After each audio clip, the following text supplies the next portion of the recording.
The wind that afternoon was the kind that stripped skin from bone, hot, gritty, and restless. It carried the smell of sunburned wood, horse sweat, and the faint tongue of iron from the blacksmith's forge down the street. Dust skated low across the packed earth road, curling around boots and wagon wheels before vanishing into the shimmering horizon. Clara Weston rode in slow, her Mare's flanks dark with sweat. She kept her head down, hat brim shadowing her face, eyes hidden from the yaw. Folks who leaned on posts or sat slouched in porch chairs, watching every stranger who dared ride through. She wasn't here to stay, wasn't here to talk. She was just passing through. A sign creaked above the general store, rope-worn and sun-bleached. She guided the Mare toward the water trough. The poor animal's tongue flicked at the dust on its own muzzle, thirsty enough to drink mud. Clara swung down, her boots thudding against the earth, and untied her canteen to pour a slow stream into the trough. That's when she heard it. A small voice, quiet but clear. "Wanna meet my daddy?" Clara froze mid-pour. She turned her head just enough to see her. A little girl, maybe 8 years old, in a faded calico dress, braids messy from the wind. Her cheeks were smudged with dirt, eyes too big for her face, and yet bright in a way. That made Clara's chest tighten unexpectedly. Clara's first instinct was to ignore her. She didn't talk to children. Not anymore. But the girl's eyes, there was something in them. Recognition? No, that'd be impossible. Still, she heard herself ask, "Why would I want to meet your daddy?" The girl shrugged. "'Cause you look like you need to." From the porch of the general store, a wiry old man chewing tobacco snorted. "Careful, miss. That one'll talk the tail off a coyote." Someone else chuckled, low and knowing. A drunk slouched against the railing muttered, "Hope her daddy's got a better poker hand than I do." Clara shot them a hard glance, then looked back to the girl. "I'm not staying in town," she said flatly. "Just passing through." The girl ignored that entirely, already stepping forward to take Clara's gloved hand. Her fingers were small, warm, and certain. "Come on, he's at the saloon." Clara pulled her hand back gently. "That's not where I—" The girl was already walking away, looking back with that stubborn expectation only children and fools carried. And yet, Clara didn't mount her horse and leave. She found herself following. The main street stretched, long lined with weathered buildings leaning just enough to look tired. A dog barked somewhere behind the livery. Wind tugged at the frayed edges of laundry strung between two buildings. The further they walked, the quieter it got. The more she noticed the eyes, men on porches, shadows in alleys. Tracking her dot, her steps slowed as they approached the last building before the road forked toward open country. The saloon. Its swinging doors hung crooked. The sign above, the Silver Spur, had a bullet hole dead center through the S. Clara stopped dead. Her breath tightened. The Silver Spur wasn't just any saloon. She knew this place. Years ago, on a storm-lashed night, she'd left someone behind not far from here, and swore never to set foot within 100 miles again. "Go on," the girl said, grinning now. "He's inside." Clara glanced over her shoulder.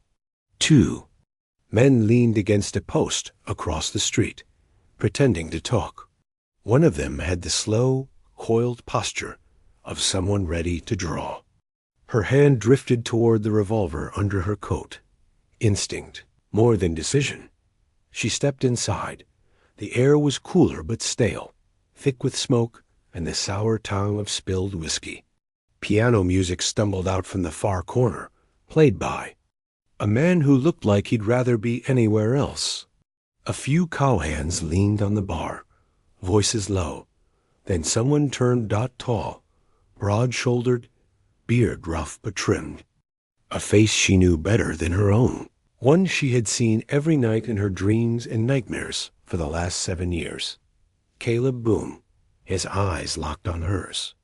The glass in his hand stilled halfway to his mouth. For a heartbeat, neither of them breathed. Clara's chest burned. She'd imagined this moment and avoided it 1,000 times. The last time she saw him, the rain had been running red through the mud between them. The little girl beamed. "Daddy, this is the lady I told you about." Caleb's expression didn't change, but his eyes. They carried 100 unspoken things. Questions. Anger. Something else, too. Something that made her pulse jump. The saloon had gone quiet. Even the piano man had stopped pretending. In the back, someone shifted, the scrape of a chair leg sharp in the silence. Clara's fingers hovered near the grip of her revolver. The narrator's voice, the one she'd been trying not to hear for years, came back unbidden. And just like that, she wasn't just passing through anymore. For a long moment, no one moved. The saloon air was thick enough to drink, smoke curling under the lamplight, the low creak of floorboards settling. Caleb Boone didn't set down his glass, didn't blink, didn't smile. "Clara," he said. At last, and her name sounded like it had been rusting in his throat for years. Clara's jaw tightened. "Caleb." The girl looked between them, her smile flickering. "You two know each other?" Neither answered. Caleb's eyes dropped to the revolver half hidden beneath Clara's duster. She saw the same calculation she was making, whether this meeting would end in words or bullets. "You're alive," he said, voice flat. "I heard different." "I'm not in the habit of dying for other people's convenience," she replied. A shadow of something, relief, anger, crossed his face, but it vanished fast. He set the glass down and came around the bar. Up. Close, he looked harder than she remembered. Weathered. The fine lines at the corners of his eyes were deeper, cut by sun and years and disappointment. "Why are you here?" He asked. Clara glanced at Annie.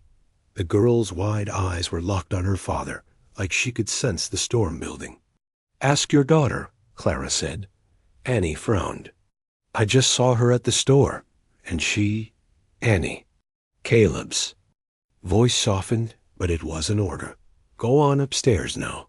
The girl hesitated, glancing at Clara before climbing the narrow staircase in the corner.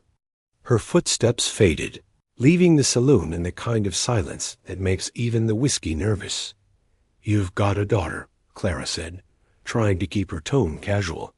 It came out brittle instead. "Wife passed 4 years ago," Caleb said, no apology in his voice, but no edge either, just fact. "You wouldn't know. You weren't around." Her hand twitched against her side. "No," she said, "I wasn't." For a moment, the old ache between them sat there heavy and unspoken. Nights by the fire, a shared dream of a ranch by the river, the way it all had shattered. Caleb leaned on the bar, arms folded. "Last time I saw you, you were ridden away with blood on your hands. That blood wasn't mine," she said sharply. "Or his." "It didn't matter.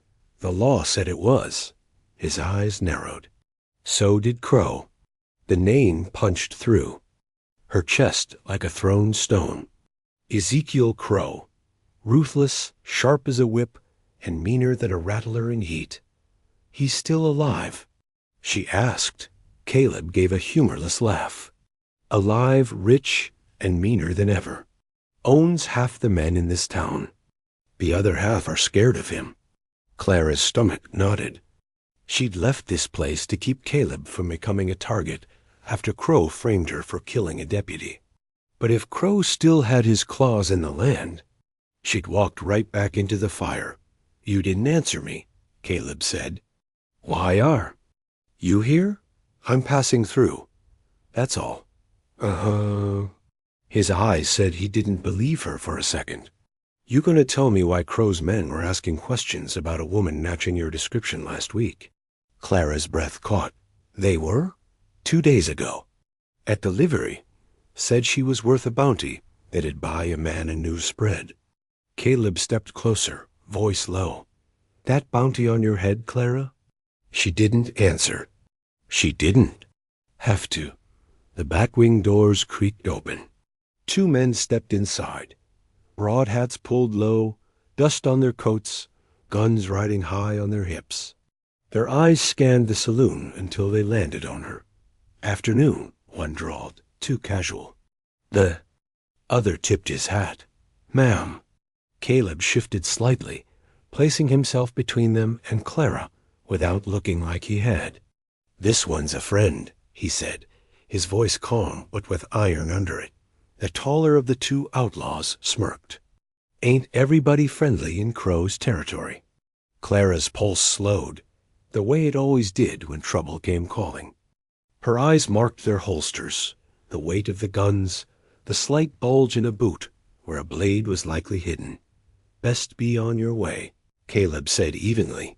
The men looked at each other, shrugged, and turned, but not before one gave Clara a long, slow smile, the kind that promised they'd see each other again. When they were gone, Caleb muttered, "You should leave before nightfall."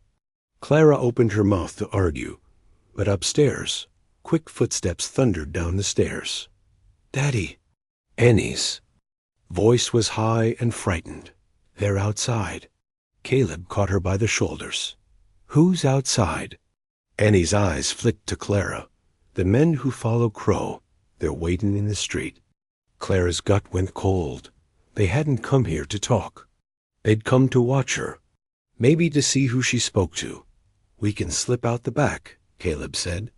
"I'll get you to the edge of town." But Annie clung to Clara's coat instead. "Don't leave, please. They're coming for my daddy." The room seemed to shrink around them. Outside, boots scraped on wood, the faint jingle of spurs in the dust. Somewhere down the street, a door slammed. "Crow's not just after me, is he?" Clara asked. Caleb's jaw worked. "He wants my land, says there's silver under it. He's been trying to push me out for months." I told him no. The sounds outside grew louder, deliberate steps, the kind meant to be heard.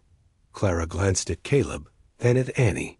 If Crow was here for both of them, running wasn't going to solve anything. A gunshot cracked somewhere nearby.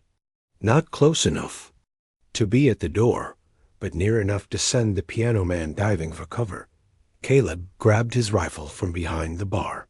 "They're testing us," he said grimly. "Trying to scare us." Clara pulled her revolver, checked the cylinder, spun. "It's shut. Doesn't work on me." Another shot. Closer. The air seemed to thicken with the smell of gunpowder. Caleb glanced at Annie. "Upstairs? Now." When she hesitated, he barked, "Go!" And she scrambled up the stairs, disappearing into the small room above. They stood there side by side, like they had 100 years ago in another life. Backs straight, eyes on the door. From outside came the sound of boots scattering, men calling to each other. The tension stretched, taut as wire. Then Caleb said, "There." "Here." Night came fast, the kind of black that swallowed the horizon whole. Wind rattled loose shutters, and somewhere beyond the town, a coyote's howl bled into the dark. Inside the Silver Spur, Clara and Caleb kept the lamps low. Shadows stretched. Across the walls, the floorboards creaking under their slow steps. Annie had been tucked upstairs, with a lantern turned down to a faint glow. Clara's revolver felt like an extension of her hand. Caleb's rifle rested against his shoulder. Neither spoke much. There wasn't anything left to say before the first shot. It came without warning. Glass shattered above the bar. Caleb dove low, motioning Clara toward the side window. "They're here." Boots pounded in the street. Shouts carried on the wind. Then another gunshot, closer, sharper. A sound bounced off the buildings. Clara peeked through the shutters. Flames danced at the far end of the street, one building already burning, smoke curling thick into the night sky. "They're flushing us out," she said. "Not yet, they're not." Caleb replied, sliding a bullet into the chamber with a smooth, practiced motion. Men appeared out of the dark, shapes in dusters and wide-brim hats.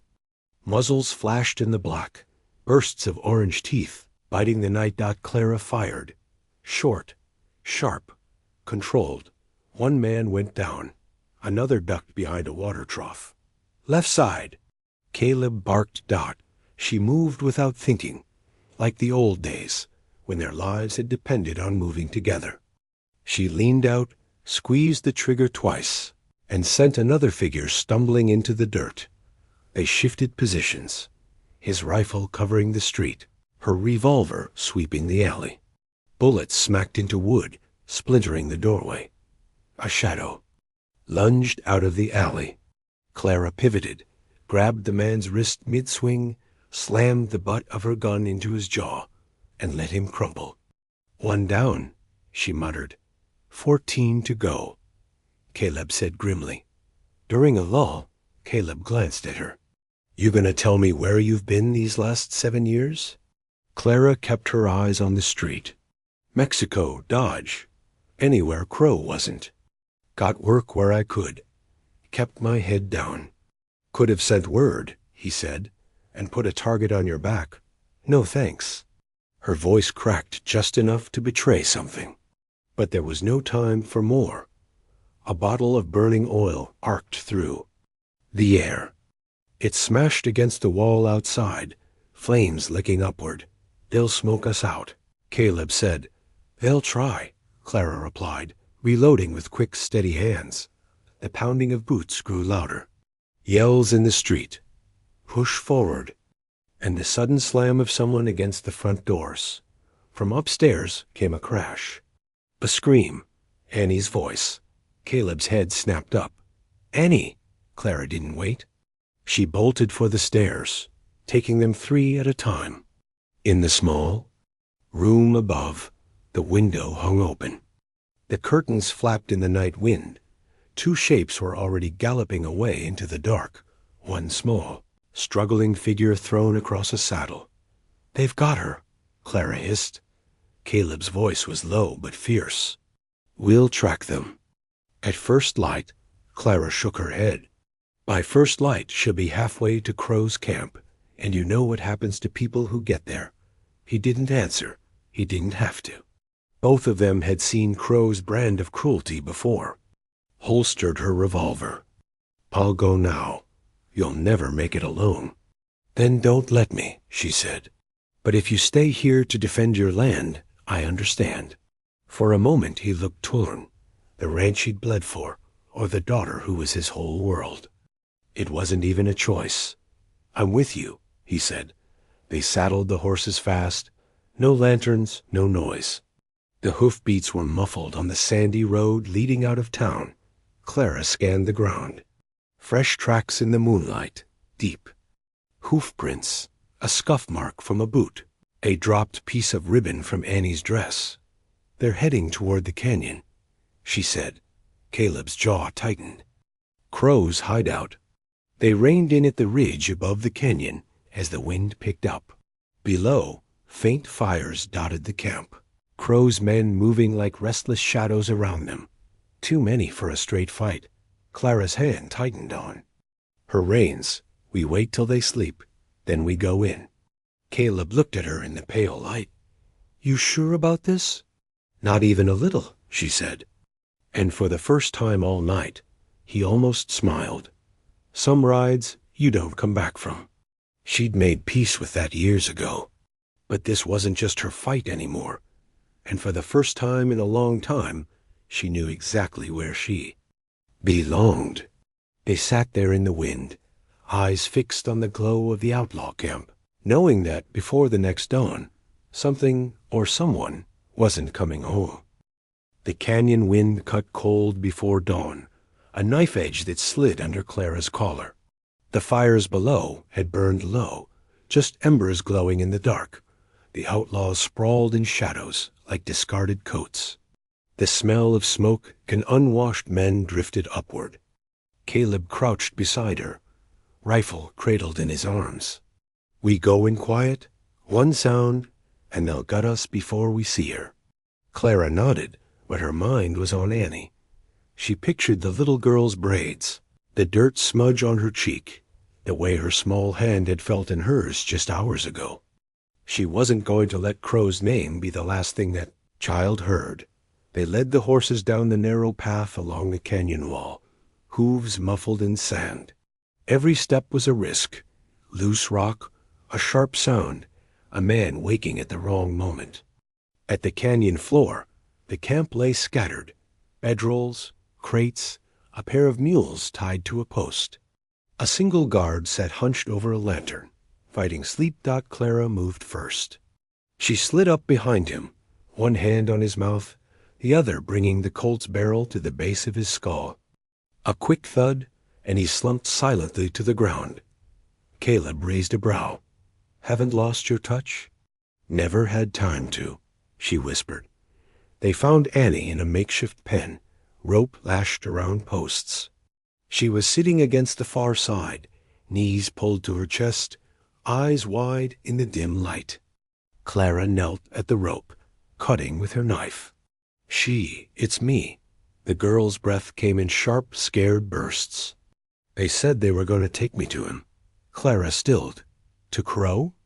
Annie nodded. The knife cut the last rope, and the sound of a boot scraping rock froze Clara in place. A voice, smooth and sharp as broken glass, slid out of the dark. "Well now, look what wandered in." Ezekiel Crow stepped into the glow of the dying fire. Tall, lean, his black coat brushing the ground, and a smile that didn't touch his eyes. His right hand rested lazy-like on the butt of his revolver, but everyone knew he could draw faster, and most men could blink. Caleb shifted, rifle ready. Crow's gaze flicked between them, lingering on Clara. "I was wondering when you'd come crawling back," he said. "Took you longer than I thought." Clara stood, pushing Annie behind her. "I didn't crawl," Crow chuckled low. "No, you ran. And you left a trail of bodies I was kind enough to clean up." Her fingers tightened on her revolver. "You framed me." "I gave you a name worth fearing," he corrected. "And you've worn it well." The camp seemed to breathe awake, men stirring, sitting up, reaching for weapons. The air snapped tight. Caleb moved to flank her, rifle leveled. Crow's eyes flicked to him. "You should have stayed on your land, Boom. Now I've got to put you in the ground." "Not today," Caleb said. It happened all at once. A flash of Crow's revolver, Caleb's rifle kicking against his shoulder, Clara firing twice in quick succession. The air lit up in bursts. Men shouted, diving for cover. Annie screamed. Caleb grabbed her, dragging her toward the canyon wall while Clara laid down fire. Crow moved like smoke, weaving between crates, his shots sparking off rock. One bullet grazed Clara's arm, hot pain biting deep. She dropped behind a crate, gritting her teeth, blood running down her sleeve. Her Colt was almost empty. Crow's shadow loomed. "You should have kept running, Clara." She pushed to her feet. "I'm done running." They fired in the same breath. Her bullet caught him center chest. His caught her shoulder, spinning her back against the crate. Crow staggered, surprise flickering in his eyes before the light went out of them. He hit the ground hard, dust rising around him. The rest of Crow's men hesitated, their leader gone, the fight bleeding out of them. Caleb fired one last warning shot into the air, and they broke. Scattering into the night. Clara pressed a hand to her bleeding shoulder, staggering toward Caleb and Annie. The girl threw her arms around her waist, small and fierce. "You're hurt," Annie said. "I've been worse," Clara managed. Caleb's hand was steady on her back. "Let's get you home." The first light of dawn painted the canyon rim in gold. They rode slow, Annie wedged between them on Caleb's horse, her head resting against Clara's good arm. The wind was softer now, the kind that carried the smell of a town waking up. Coffee, bread, the clink of a blacksmith's hammer. At the edge of town, Clara slowed her moire. This is where I ride on." Caleb looked at her, long and quiet. "You could, or you could stay. You've got a place here, if you want it." She felt the weight of the years between them, the miles she'd put under her boots to keep him safe, the things she'd lost in the process. And she looked at Annie, the little girl who'd changed everything with 6 words. Clara smiled faintly. "Guess I'm not just passing through anymore. Some folks spend their lives running from the past. Others find the one reason to stop. For Clara Weston, it was a dusty street, a little girl with braids, and a man she thought she'd lost. And maybe that was enough to start over. If this story moved you, don't forget to like, subscribe, and share your thoughts in the comments, because sometimes the road ahead is worth more than the one behind.